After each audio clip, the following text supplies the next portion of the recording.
Good day, and our presentation is on cloud relevant technologies, which are basically components of the cloud, which is cloud computing.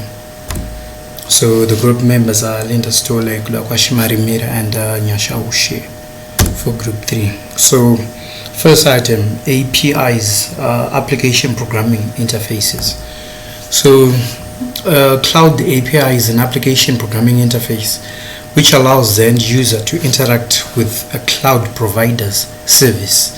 So cloud application programming interfaces, or APIs, allow one computer program to make its data and functionality available to other programs to use.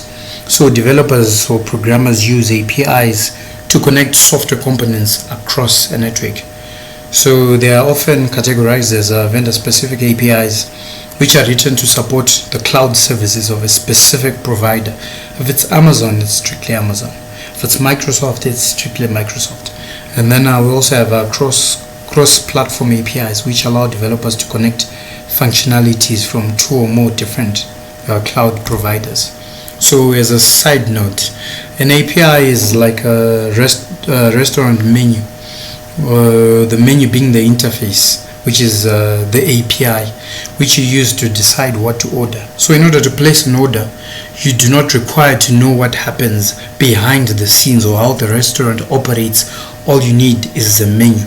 So the API is like a menu. You know what you need, but you do not know the services which are running behind that. So basically it shields users from the complexity and sophistication of our cloud frameworks and architectures in making that request. So the importance of cloud APIs is they accelerate the time to market in order to gain a competitive advantage. They create new markets, deliver better customer experiences, and create new partnerships. So they connect multiple clouds or connect cloud and on-premise applications. So we can have on-premise applications connected to a cloud or vice versa. APIs are also very useful in such scenarios. A business may decide to move their data, for instance, from one cloud provider to another, take for instance Amazon to Microsoft. In order to handle the dynamics of executing this migration, a lot of different protocols are used from provider to provider, and so APIs create and secure target storage resource in a desired cloud region and then implement the copy process. The actions executed by such a program would interface with the source and destination cloud providers. These 2 different cloud providers are being linked via the respective APIs. And we have 3 categories. We have platform as a service APIs, we have software as a service APIs, and infrastructure as a service APIs. Alternatively, we can categorize them as vendor-specific or cross-platform APIs. We also have different protocols which are used by the APIs. We have RESTful APIs, which use the HTTP protocol. We also have the GraphQL. This uses the data manipulation language and the data query language to perform the different interactions. We also have the SOAP, Simple Object Access Protocol, which uses the XML lab protocol to transfer data. We also have the JSON RPC, which uses the Open Standard File and Data Interchange format, which uses human readable text instead of XML to transfer data. The different players we have in the API race, we have Apache, Amazon, OpenStack, VMware, Google Computing Engine, etc. So another component of the cloud, we have thick and thin clients. So these use 2 different architectures. So the thick client, which is also called the fat or a rich client, is a fully functional computer which connects to a server. A thick client has its own operating system, its software processing capabilities, and local storage, which can all be operated while offline. A device that can function completely independently of a remote server is a thick client. Examples are desktop PCs running Windows. It has no need for a server. It can operate on its own. Then we also have thin clients. A thin client is stripped down is a stripped-down computer with limited processing capabilities and has been specifically optimized to run inside a network environment. It has limited local storage and a standard operating system. So a thin client needs access to the remote server in order to function properly. The primary purpose of a thin client is to act as a gateway to the network or to the server to display information to the end user. So the thick client interaction and response is within the host machine. And then with a thin client, interaction and response is between the host machine and the server, referred to as a thick server. We also have a ultra thin client, which is a zero client, which is the most basic and limited version of a thin client. It has no internal storage or operating system and depends solely on the remote server to run. It's basically a terminal which allows the user to access a network. Examples of thick clients are Gtalk, Yahoo Messenger, Microsoft Outlook. And examples of thin clients are web-based applications which can be accessed via an internet browser. These do not require any installation of software on the client side. Features of thick clients: they have a high-level graphics, user interface, efficient program and data processing, ability to work offline, and they have an highly efficient server. Then thin clients, these are cost-effective. There are fewer hardware requirements as compared to thick clients, less maintenance of hardware and software. So the difference now, thick clients, data can be stored locally, but with thin clients, the server store the data. The thick client is more expensive to implement than the thick client, but the thick client is more complex than the thick client. And we also go, why would we use a thin client over a thick client? It has better scalability, improved security, and reduced costs compared to the thick client. Then broadband. This is an internet service, and it is the most used form of internet because of its high access speed. We have 6 main types of broadband, which is DSL, cable modem, fiber, wireless, satellite, and broadband over power lines. Broadband refers to the various high capacity transmission technologies that transmit data, voice, and video across long distances at high speeds. Common mediums of transmission include coaxial cables, fiber optic cables, and radio waves. Broadband is access to the network that provides the internet.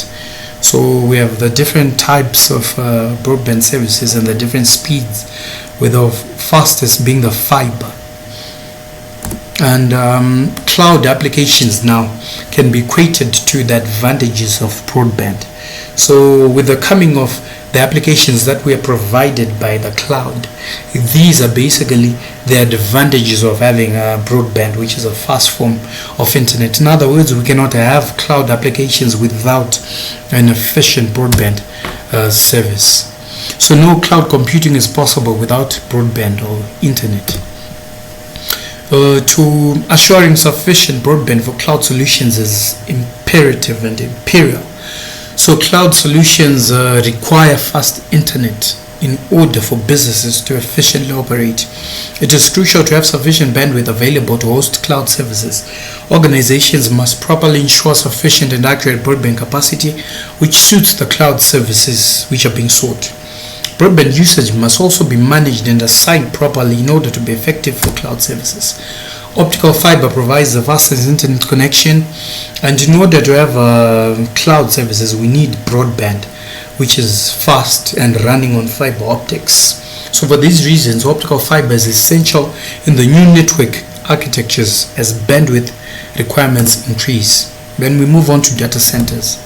Data center is a physical facility that organizations use to house their critical applications and data.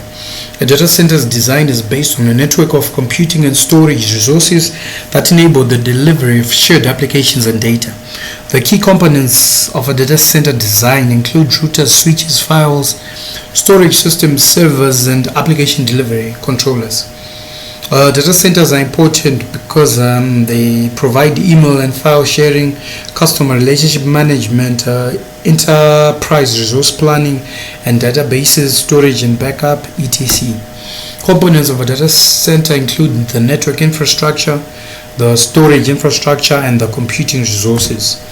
The types of data centers include enterprise data centers, which are built, owned, and operated by companies and optimized for the end users.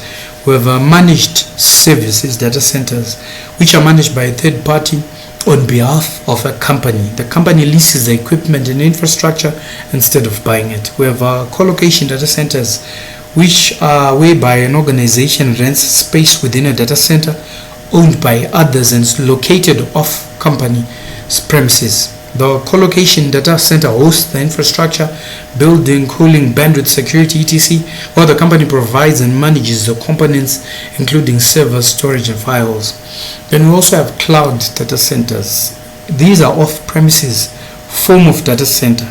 Data and applications are hosted by cloud services providers such as Amazon Web Services or Microsoft Azure. A cloud data center is a data center in which the cloud company manages the actual hardware with the help of a third-party managed services provider.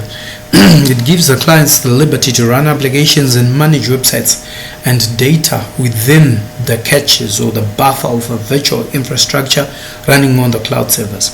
So the cloud service provider provides a backup of the organization's backup in case of an unexpected event.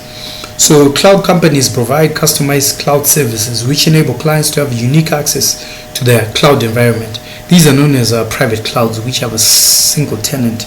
On the other hand, multi-tenant environments where providers ensure the availability of resources through the internet.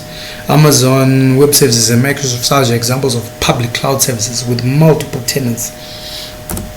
Cloud centers have benefits of being cost effective since organizations do not invest heavily in technical expertise. These are free from maintenance requirements and offer flexible pricing plans. You pay for what you use. Benefits of cloud-based data centers over on-premise data centers.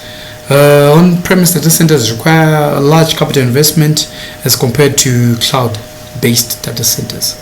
On-premise data centers also incur added costs for power, environmental controls, updates, tests, and etc., while cloud providers merge these costs with the periodic subscription fees. Then we also have a hybrid cloud data center, which is a mixed environment which makes use of a combination of on-premise data centers, private clouds, and public clouds. It combines the best aspects of each solution, hence it is scalable and brings the speed of a cloud with the familiarity and control of existing on-premise data centers and private cloud solutions. Virtualization. We have different types of virtualization in cloud computing. We have hardware, memory, storage, data, and network virtualization. Virtualization is a process which allows the creation of multiple simulated computing environments from a single pool of physical system resources. Virtualization deploys software that makes an abstraction layer across computer hardware, allowing the hardware components such as processors, memory, storage, etc. of a particular computer to be segmented into several virtual elements, also known as virtual machines. Virtualization can be defined as a process that enables the creation of a virtual version of a desktop operating system, network resources, or server. It plays a key and dominant role in cloud computing. Characteristics of virtualization include resource distribution, isolation, where virtualization software involves self-contained virtual machines which give guest users an isolated online virtual environment. This online environment not only protects sensitive knowledge but also allows guest users to remain connected. There's also availability, whereby virtualization software provides various number of features that users cannot obtain at physical servers. These features are beneficial in increasing uptime, availability, fault tolerance, and etc. Aggregation is also a characteristic where virtualization allows several devices to split resources from a single machine, which can be deployed to join multiple devices into a single potent host. Aggregation requires cluster management software in order to connect a homogeneous group of computers collectively for making a unified resource center. There's also authenticity and security, where virtualization platforms ensure continuous uptime by balancing load automatically for an excessive number of servers across multiple host machines. Virtualization in cloud computing. It is the design of a virtual platform of several operating system and storage devices. This provides multiple virtual machines at the same time and allows sharing a single physical instance of a resource or an application by multiple users. It enables cloud users to purchase only necessary computing resources when they actually need them, and to sustain those resources cost effectively when the workload expands. Virtualization facilitates the creation of virtual machines and ensures the smooth functioning of multiple operating systems. It also helps create a virtual ecosystem for several operating systems and multiple storage devices while running multiple operating systems. So how does virtualization work in cloud computing? Hardware virtualization. This is where in cloud computing is used in a server platform because it is flexible to use a virtual machine rather than a physical machine. The virtual machine software installs in the hardware system and becomes known as a hardware virtualization. The hypervisor is used to control and monitor the processor, memory, and various hardware resources. When the virtualization is done in a hardware system, the user can install multiple operating systems to run various applications. Hardware virtualization is mainly performed for server platforms because handling the virtual machine is more manageable than controlling the physical server. With memory virtualization, we have multiple physical memories across different servers being put together as one to form a singular virtual memory. This allows access to a larger memory to work on. The main aim of this kind of virtualization is to provide for a better and more enhanced memory to function on. We have two types, which are application level control and operating system level control. So with the application level control, the applications that run on the connected devices connect directly to the combined memory with the help of the file system or an API system. With the OS level control, it is the operating system that first connects to the memory pool, making it available to the applications in the process. With storage virtualization, it is an array of servers that are managed by a virtual storage system. The servers aren't aware of exactly where their data is stored but operate as per command. This means the storage from multiple sources is managed and utilized as a single repository. Storage virtualization software maintains storage operations, consistent performance, and a continuous suite of advanced functions despite changes, breakdown, and differences in the underlying equipment. Storage virtualization is therefore the process of grouping the physical storage from various network storage devices and presents them as a single storage device. With a data virtualization, the data is collected from various sources and managed at a single location. Without knowing more about the technical information like how the data is collected, stored, and formatted, it then arranges data logically so that its virtual view can be accessed by the interested users through the various cloud services remotely. Examples of data virtualization service providers include Oracle, IBM, AtScale, CData, etc. Data virtualization can be used for data integration, business integration, searching organizational data, and service-oriented architecture data services. With our network virtualization, this is the ability to run multiple virtual networks where each has a separate control and data management plan. It coexists together on top of one physical network. It can be managed by individual parties that are potentially confidential to each other. Network virtualizations help run and process different virtual networks, and each network consists of an individual control and data plan. In some instances, different virtual networks exist on one physical network while being controlled and managed by individual users that are confidential to each other. Network virtualization offers the facility to create virtual networks as follows: logical switches, routers, firewalls, load balancers, and virtual private networks. The benefits of virtualization include a flexible and efficient allocation of resources, the enhanced development and productivity. It is economical, lowers the cost of IT infrastructure, remote access, and rapid scalability. Pay-per-use of the IT infrastructure on demand enables running multiple operating systems. It has higher availability and a disaster recovery plan. The demerits of virtualization is that data can be at risk.